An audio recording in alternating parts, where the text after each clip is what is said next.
Sejumlah provinsi di Indonesia sudah menetapkan upah minimum provinsi 2024. Salah satu hal yang menjadi kekhawatiran kelompok pekerja adalah kenaikan upah minimum tahun 2024 yang tidak signifikan. Sementara biaya kebutuhan hidup terus merangkak naik. Lantas dengan disetujuinya UMP 2024 ini, apakah sudah sesuai dengan kondisi ekonomi sekarang ini seiring melonjaknya harga-harga kebutuhan hidup? Untuk membahasnya sudah bersama saya Mira Sumirat, Presiden Asosiasi Serikat Pekerja Indonesia. Selamat pagi Bu Mira. Pagi Mas Idang. Bu Mira, ini kenaikan UMP 2024 kalau kita melihat kisarannya di angka 1,2% hingga 8%. Tidak ada yang di atas itu. Sementara kalau kita lihat harga-harga tadi berita yang saya bacakan, semua rata-rata mungkin naik 1.000, bahkan cabai bisa lebih dari 20.000 naik harganya. Lalu bagaimana nih Anda menyikapi hal ini Bu? Apakah sudah sesuai dengan tuntutan para buruh dan pekerja? Ya, yang pertama tentu putusan pemerintah melalui PP 51/2023 terkait dengan formula perhitungan UMP 2024 sudah kami prediksi kan jauh-jauh hari bahwasannya kenaikannya nggak sampai di bawah, paling-paling di bawah 5 sampai di bawah 7, dan itu ternyata terbukti ya, kurang lebih saat ini rata-rata, ya boleh dikatakan rata-rata karena sudah hampir 30 provinsi itu di angka 1,02% sampai dengan, kalau menurut saya sih 7%-an gitu ya. Dan konyolnya lagi gitu ya, parahnya lagi bahwa ini kan angka UMP ini untuk tahun depan, tahun 2024, tapi ternyata pemerintah menggunakan angka-angka tahun sekarang. Makanya kenapa kami Serikat Pekerja Serikat Buruh muncul angka 15%. Nah, angka 50% itu adalah angka kompromi, quote and quote. Sesungguhnya kalau realistisnya itu angkanya seharusnya 25% sampai 40%. Tapi kami juga sangat memaklumi kondisi pelaku usaha gitu ya. Akhirnya kami munculkan penyesuaiannya cuma 15% saja. Itu pun nggak bikin kami kaya raya gitu. Jadi memang ketika muncul hasil UMP 2024 tadi malam sampai kemarin pagi ini juga, dan itu sangat mengecewakan kami para pekerja buruh di situasi yang kondisi ekonomi buruh saat ini sedang tidak baik-baik saja gitu ya. 3 tahun yang lalu 2020, 2021, 2022 kami dihantam pandemi COVID-19 yang luar biasa dampaknya, menurunkan, menghilangkan hampir setengah kesejahteraan kami para pekerja buruh. Lalu di pertengahan tahun 2022 kami berhadapan dengan kenaikan harga BBM. Belum selesai kami berhadapan dengan Undang-Undang Omnibus Law Cipta Kerja yang legitimasi upah murah, dan sekarang makin memperparah. Sayang sekali di ujung pemerintahan Pak Jokowi ini seharusnya mengeluarkan regulasi yang membahagiakan para pekerja buruh. Toh angka 15% itu sekali lagi bukan untuk mengkayakan diri kami, tetapi bagaimana pemerintah cukup adil dan memberikan kehidupan yang layak bagi para pekerja buruh. Demikian, Mas. Berarti angka realistis 15% tadi dari kondisi kenyataan, kenaikan harga, inflasi, dan beberapa macam kondisi ekonomi juga berpengaruh terhadap keluarnya angka kompromitis ini, tapi ternyata pemerintah tidak memberikan itu. Jadi Ibu merasa bahwasanya pemerintah tidak adil Bu, dan seperti apa nih sebenarnya tuntutan yang harus segera diimplementasikan, mengingat tadi kalau kita lihat variabelnya adalah inflasi, pertumbuhan ekonomi, kemudian juga ada indeks tertentu nih adalah formula alfa nih. Apakah sebegitu transparan Bu dalam memberikan angka-angka ini sehingga keluarlah sejumlah nominal tadi Bu?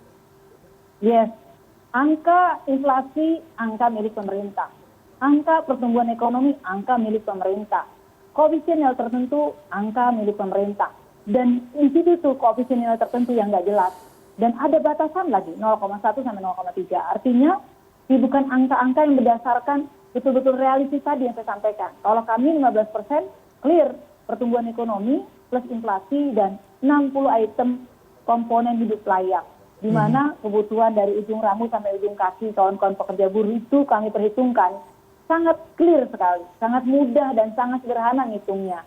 Jadi apa yang menjadi kebutuhan pekerja buruh dari mulai sewa rumahnya, kemudian dari mulai pendidikannya, kemudian kesehatannya, kemudian makannya gitu ya, kemudian listriknya, pajak dan sebagainya, kami hitung secara detail dan muncul angka 15% yang notabene angka kompromi, sekali lagi angka kompromi.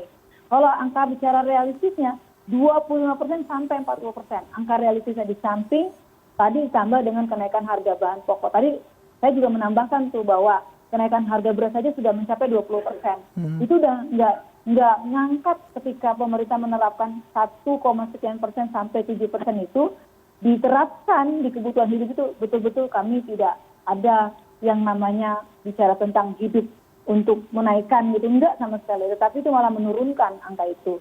Dan sekali lagi angka yang dihitung tadi sampaikan nggak transparansi, betul-betul nggak transparansi apa yang mereka pakai. Saya bilang tadi bahwa itu angka-angka itu mainannya adalah hitungannya dari pemerintah. Dan ada juga yang paling mendasar, ini kan kepala daerah, gubernur itu kan PLT nih, orang pemerintah. Padahal di sana ada Dewan Pengupahan di kota kabupaten. Yang notabene Dewan Pengupahan adalah perwakilan pekerja, perwakilan pengusaha, dan perwakilan pemerintah. Nah, Dewan Pengupahan kota kabupaten itu merekomendasikan angka nih, Mas Yuda. Jadi contoh di Jakarta ya, contoh Jakarta. Kawan-kawan Dewan Pengupahan Jakarta, Aspek Indonesia ada punya anggota Dewan Pengupahannya di sana itu, telah merekomendasikan angka yang memang sudah kami hitung tadi gitu ya, sudah sangat detail dan juga sudah sangat dalam tanda kutip memenuhi lah hidup layak gitu ya. Tapi ketika itu diajukan kepada gubernur, PLT gubernur dalam hal ini, tidak digubris. Karena PLT itu orang-orang pemerintah. Mereka ya taat sekali, mereka takut dengan perintah atau instruksi dari pemerintah pusat. Kalau enggak kan mereka pasti akan dipecat gitu loh. Jadi ini yang kami sayangkan. Percuma ada Dewan Pengupahan, kalau kemudian di para gubernur itu PLT-nya itu orang pemerintah.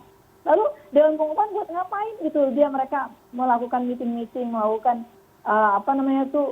kajian terkait dengan apa angka yang akan kita rekomendasikan ke gubernur. Buat apa coba itu ya? Kalau jadi sia-sia gitu keberadaan Dewan Pengupahan yang selama ini selalu digadang-gadang juga oleh pemerintah. Kalau hasilnya ujung-ujungnya pemerintah pusat punya kendali atas para gubernur yang ada di daerah-daerah.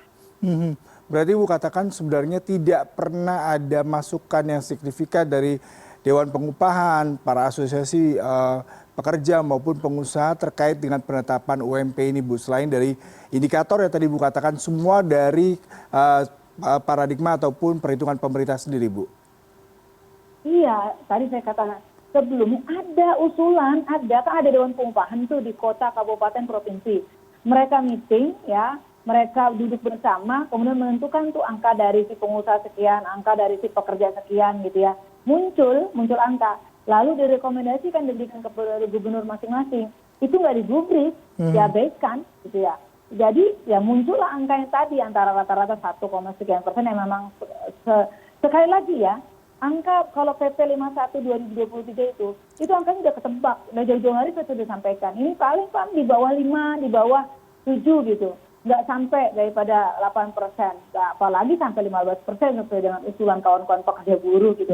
Satu sisi masih ya, satu sisi pemerintah berani tuh naikin gaji PNS, TNI Polri 8% kalau nggak salah. Ini kan politis banget kesannya gitu loh. Kenapa buruh swasta nggak bisa juga seperti PNS, TNI Polri? Kenapa harus dalam tanda kutip diskriminasi dong kalau kayak gini gitu ya? Jangan kayak gitulah pemerintah, maksud saya. Ini kelihatan banget ya, mau menjelang pemilu, PNS, TNI Polri dinaikin tinggi. Tapi buruh swastanya diabaikan. Gitu ya. Padahal kita berkontribusi juga kan kepada ekonomi negara ini sekitar 80% untuk roda ekonomi ini. Dengan kontribusi 80% tapi Anda tidak mendapatkan perimbangan yang seimbang terkait dengan upah ya. Apa yang akan dilakukan oleh para buruh terkait hal ini, Bu? Singkat saja, Bu. Ya, kami saat ini sedang konsolidasi terus-menerus bersama kawan-kawan aliansi ya, karena gabungan bagaimana menyikapi ini. Ada wacana-wacana dari kemarin sore sampai malam hari, semalam itu muncul wacana-wacana mogok kerja, wacana-wacana untuk terus aksi yang di luar daripada dalam tanda kutip ya selama ini mungkin di dalam, mungkin kita akan blokir jalan tol dan sebagainya, itu muncul. Itu wacana itu muncul ya di meeting-meeting yang kami lakukan gitu. Tetapi memang belum ketemu titik temunya untuk diputuskan apa yang menjadi satu gerakan kembali atau juga sikap kami menindaklanjuti apa yang telah ditetapkan oleh pemerintah terkait dengan UMP 2024 ini gitu ya. Baik, Ibu Mira Sumirat, Presiden Asosiasi Serikat Pekerja Indonesia. Terima kasih untuk perbincangannya pagi hari ini, Bu. Salam sehat selalu. Selamat pagi, terima kasih.